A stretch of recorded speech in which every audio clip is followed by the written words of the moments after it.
بسم الله الرحمن الرحیم. آیه به جهت زیادی رزق و ثروت.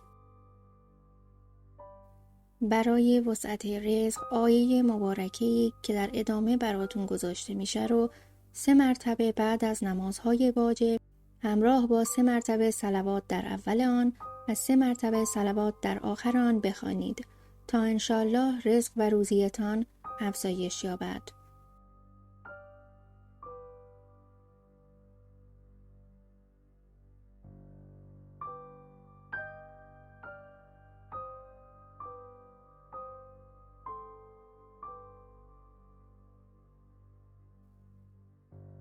اگر ویدیو براتون مفید بود لطفاً حتما ویدیو رو لایک کنید و اون رو برای عزیزانتون هم ارسال کنید.